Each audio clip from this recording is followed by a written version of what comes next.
Now we have another another constant coming into our equation. So the way this works is just like before, we're multiplying a times some variable, and then we're either adding or subtracting another number b from our multiplication, and that's going to equal some other number c. One thing that's really important to note about these equations, so something not to get confused by, is that if ax, let me get my marker back, there we go, ax plus b equals c, this number b here, whatever number b is, can also be negative.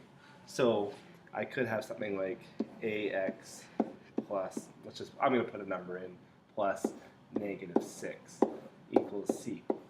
As a convention, rather than adding negative 6, instead of doing these two things like this, we just change the equation so that it's going to end up, instead of having that plus sign at all, it's going to say ax minus 6 equals c.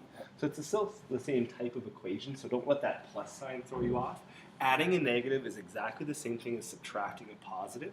So a lot of the time we'll just subtract a positive so as not to add too many symbols floating around that are unnecessary. All right, so don't let that throw you off when you're doing your calculations. Once again in this video, what we're going to do is look at how we solve these equations pictorially, and then how we solve them symbolically using just the usual numbers. So we'll start off with the pictorial, just like we did yesterday. So I've got my handy-dandy little, what do you call them, tiles down here, because we are using tiles for this type. It's not just like the division one where we have a nice picture. We do need to use tiles. But it's not so bad, and it's pretty intuitive. It's very similar to how we use them for just the ax equals b equations. So what I'm going to do to represent this equation that I have here, 2x plus 3 equals 9, our first step is always to just draw, or to add our first two variables to this equation.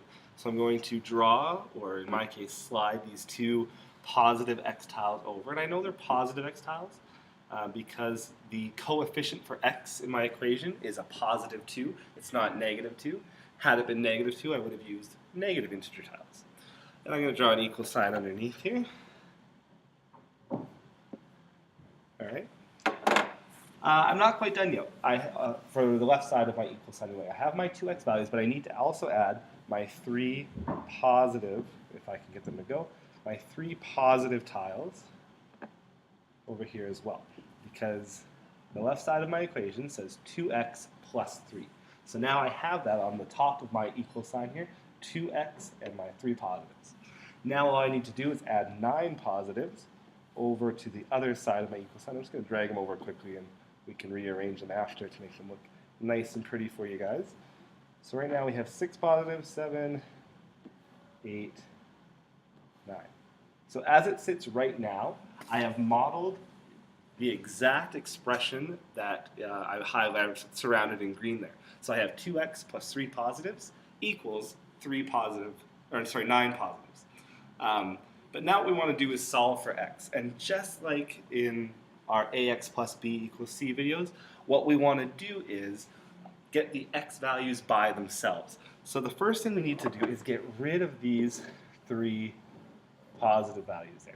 We don't want those because we want x by itself. So we want to get rid of those. So I'll just quickly erase that little outline there. And the way we do this is actually to add a negative tiles to cancel out those 3 positives. So what I'm going to do is drag 3 negative tiles over here. Or it's like adding negative 3, or even better yet, this is the same as subtracting 3. Okay? And so you see when I have those 3 negatives and those 3 positives, those cancel each other out, which leaves me with just my 2 x's.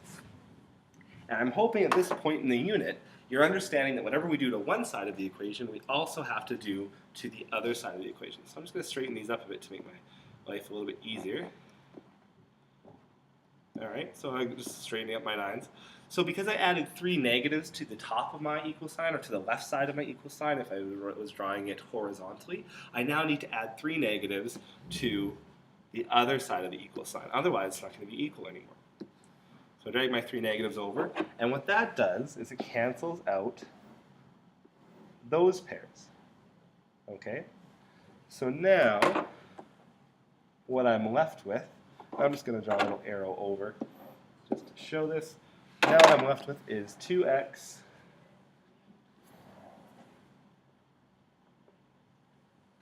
equals positive 6. Oh, I shouldn't drag them from there.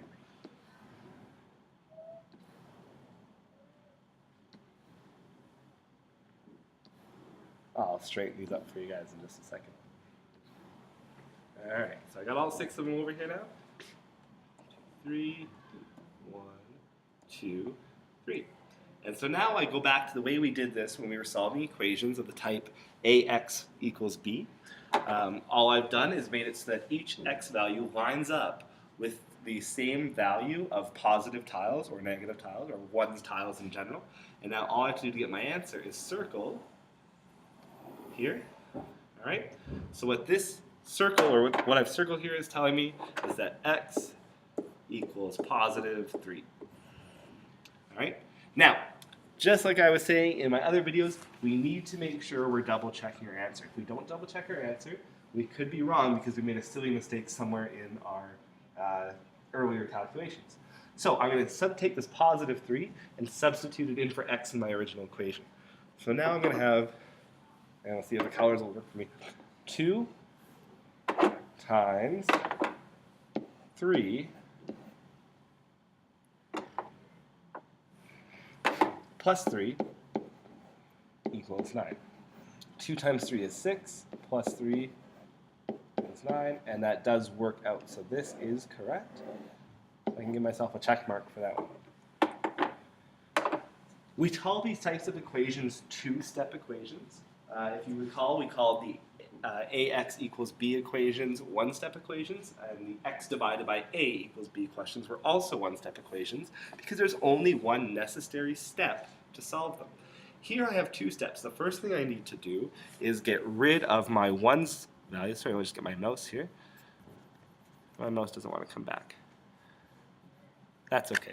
So the first thing I need to do is what I did in step 1.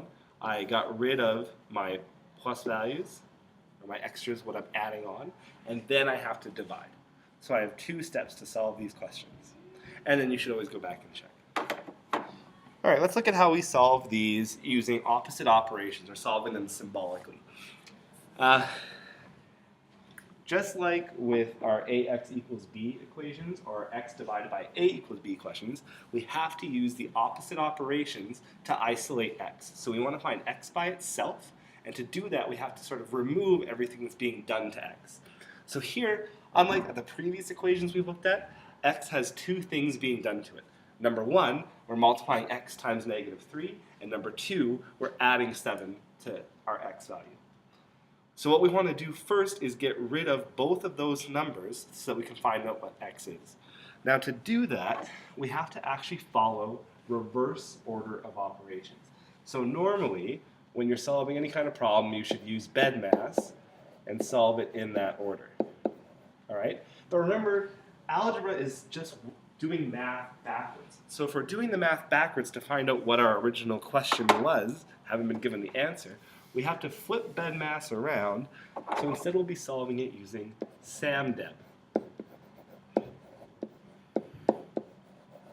what SAMDEB says is we need to get rid of our addition and subtraction things first, then our multiplication and division. All right? So our first step here then, according to SAMDEB, is to get rid of this plus 7. All right? This doesn't do us any good.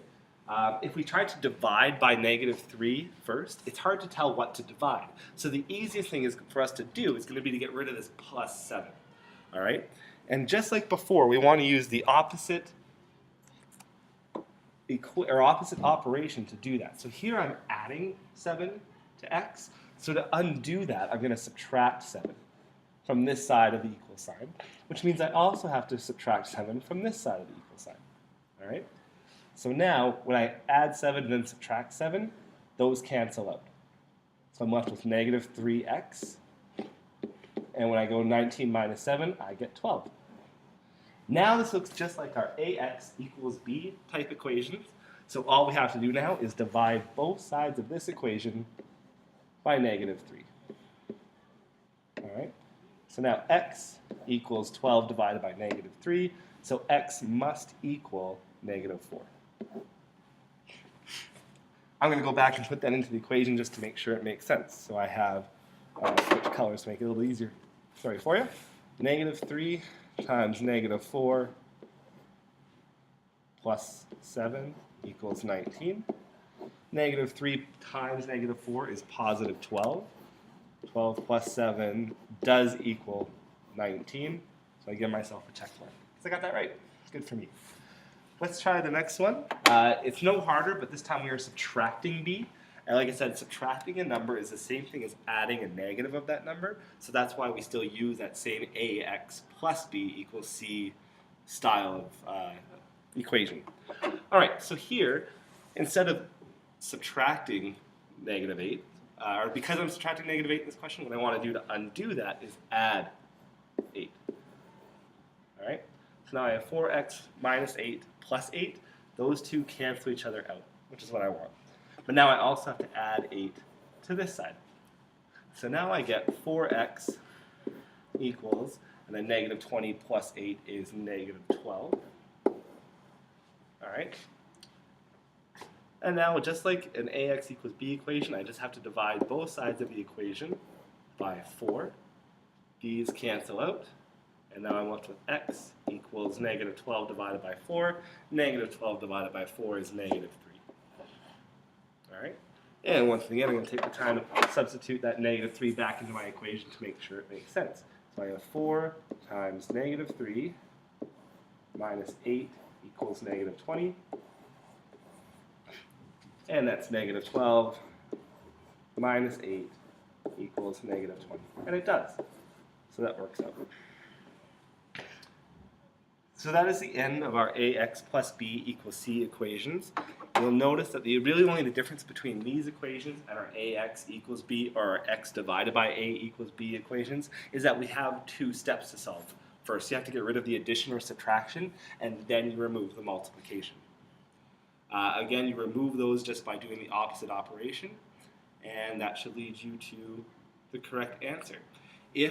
Remember, whenever you get your answer, you should double check that it's correct. This is an easy unit to do well in because you can check yourself if your answers are right or wrong, even in the middle of a test. Again, please let us know about the quality of this video. We are trying to make these as good as possible. If you have any questions on the material we covered in this video, please bring them to class with you so I can give you a hand. Thanks for watching, and we'll see you in class.